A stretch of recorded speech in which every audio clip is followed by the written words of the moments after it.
Hello, VenomFangX. It has been a while since I have made a video about you. Although you claim to have left YouTube, you have proven that you are not too far away and may very well watch this. Let's take a look back at the different stages of your YouTube history and show how it demonstrates that you are morally and mentally immature and underdeveloped, or worse, suffering from some form of mental disorder as others have speculated. I was a latecomer into the creationism debate on YouTube. It took me a while to watch enough videos to put the pieces together, but now I feel that I have an accurate understanding of you and your personality. You joined YouTube in May of 2006. You have said that you became a creationist sometime in late June 2006, and you began posting videos sometime afterwards. So here I was at a very young age. I think I was 7 or 8 years old. I was preaching there was no God. And I continued that way for pretty much my whole life up until June 28th, 2006, which was 2 years ago. Today is 2008. I'm now 22 years old, so I spent from the age of 7 till the age of 20 as an atheist. That's a long time. In those early videos, you displayed a breathtaking ignorance of science. This, together with other reasons, no doubt made your conversion to creationism easier. But I believe the primary reason for your conversion to be something else entirely. You are severely lacking in mental maturity. You have an unquenchable, almost narcissistic need to feel important. You crave to be the center of attention. Then it came to you. You could be the next Ken Hovind. Wow, he seemed so great back then, didn't he? He was so smart and so confident and so slick. He had all the shining qualities you wanted. All of his arguments seemed so sound and watertight, and you no doubt were influenced by the crowds of people watching him and cheering him. You wanted that too. You wanted it so desperately, and creationism seemed the perfect way to get it. So you began posting videos. Do you remember those first ones you made? They seemed so great at the time. Do you ever cringe with embarrassment as you remember sitting there, reading Hovind's comments from your computer screen? Even using his graphics? Who am I, and what am I worth? Well, if evolution is true, you're nothing important. You're just a piece of protoplasm that washed up on the beach. You're not worth a thing. Actually, you're part of the problem, you see, because you are one of the polluters of the environment. And the more of you we can get rid of, the better. Who am I? What am I worth? Well, if evolution is true, you're nothing important. You're just a bunch of protoplasm that washed up on the beach. And you're not worth a thing. In fact, since you're a polluter of the environment, the more of you we can get rid of, the better. Some people look at the world and say, it's amazing, a Big Bang made this from nothing. There are two ways to look at this world. One is to look at the earth and say, this is amazing, a Big Bang made this from nothing. That's the humanist worldview. That is called the humanist worldview. Other people look at the world and say, there's incredible design. There must be a designer. This is called the creationist worldview. And those two worldviews are at war with each other. Somebody is wrong. And I'm going to show you who that is. The style and content were simple. Preaching the classic convert now or suffer the perfect, oh-so-loving God's wrath games, topped off with some classic Hovind crap. And it worked, to a degree. Your subscriber level began to increase, along with your confidence. Your Satan-invented evolution was the high point of your creation science career. Oh, what a pile of crap that was. I watched all 6 videos in one sitting. While anyone with half a brain was cringing with every brutal beating you gave to reason and logic, you were probably pissing yourself with excitement. You had no idea what you had started. But then it all started to go wrong. Hovind's 14 hours of seminars hadn't fully prepared you for the responses the evolutionists began to come up with.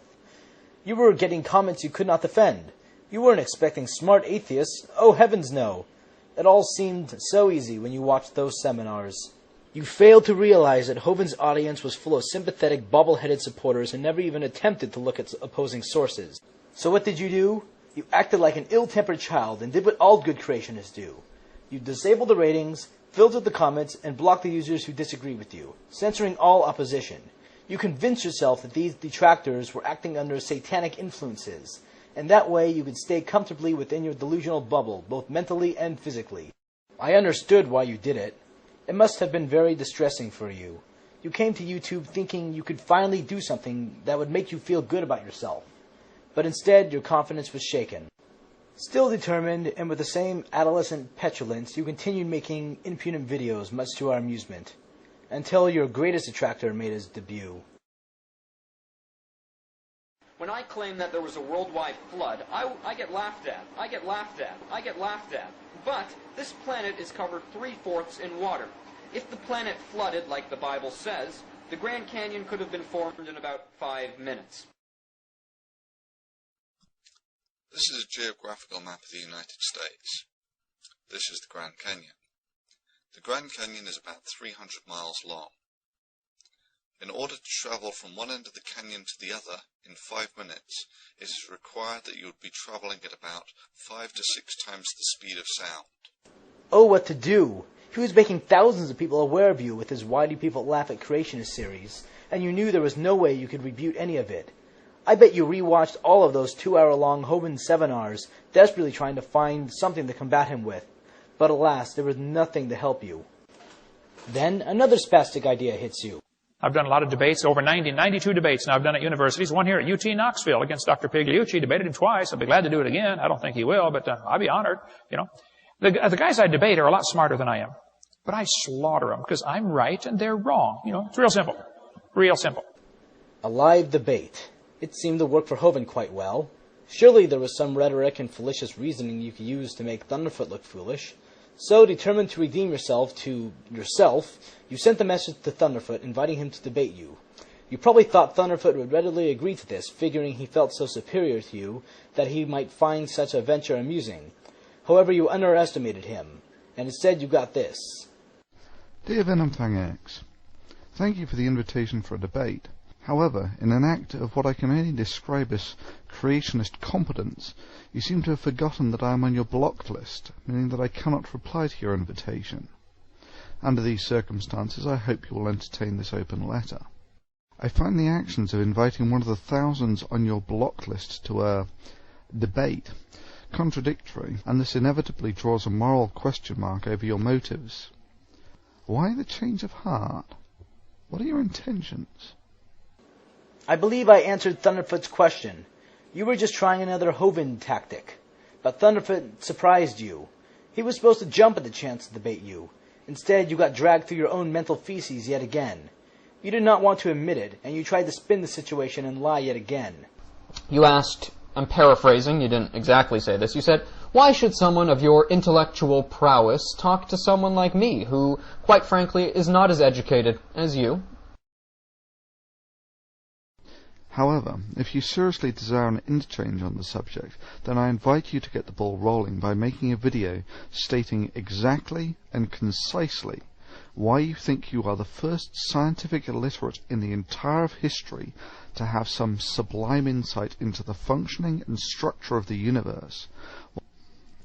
So now the ball rests in your court, Venom, to explain why you are not some uneducated fool with delusions of grandeur, as your track record would indicate, but are in fact a world-class vision.